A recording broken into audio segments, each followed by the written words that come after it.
Assalamualaikum warahmatullahi wabarakatuh. Saya Yeti Rohadiningsih, mahasiswi Universitas Al-Azhar Indonesia. Video ini saya buat untuk memenuhi ujian akhir semester Hukum Internasional dengan dosen pengampu, Dr. Maslihati Nur Hidayati. Video ini saya buat hasil karya dan pemikiran saya pribadi dengan judul Intervensi Kemanusiaan Terkait Krisis Rohingya di Myanmar. Mari kita simak.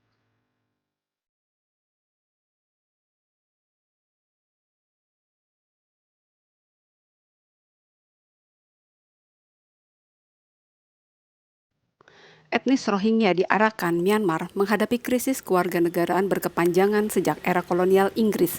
Undang-Undang 1982 memperparah situasi dengan mengecualikan mereka dari kriteria kewarganegaraan.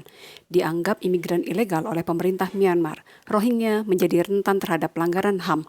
Kekerasan sejak 2012 memicu eksodus besar-besaran ke negara tetangga, menciptakan krisis kemanusiaan yang menarik perhatian global. Intervensi kemanusiaan secara tradisional dipahami sebagai penggunaan kekuatan militer oleh satu atau sekelompok negara terhadap negara lain untuk menghentikan pelanggaran hak asasi manusia yang serius. Namun, konsep ini telah berkembang seiring waktu, mencerminkan kompleksitas hubungan internasional modern dan pemahaman yang lebih luas tentang keamanan manusia. Piagam PBB menekankan pencegahan perang serta pemeliharaan perdamaian dan keamanan internasional dalam rangka memperkenalkan hak asasi manusia. Kriteria intervensi kemanusiaan yang dapat dibenarkan meliputi 1.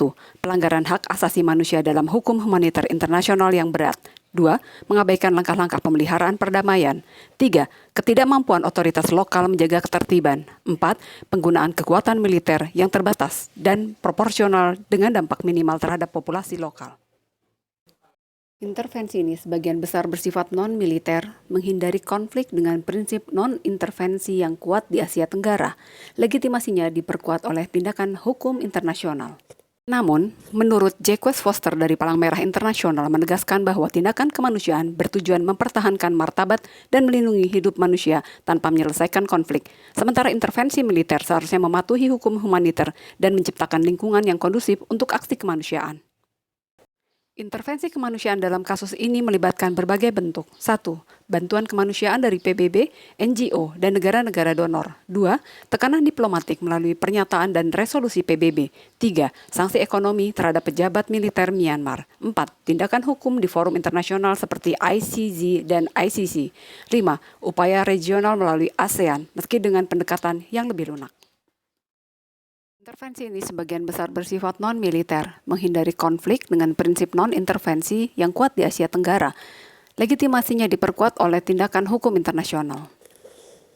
Dalam kasus Rohingya, bantuan kemanusiaan berhasil mengurangi penderitaan pengungsi. Tekanan internasional mendorong beberapa langkah positif dari Myanmar, dan kasus ICJ menghasilkan langkah-langkah perlindungan sementara.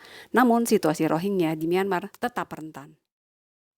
Kasus ini menunjukkan evolusi intervensi kemanusiaan di era modern, di mana tindakan non-militer dan tekanan internasional menjadi alat utama. Ini juga menekankan tantangan dalam mengatasi krisis kemanusiaan dalam konteks regional yang sensitif terhadap intervensi langsung.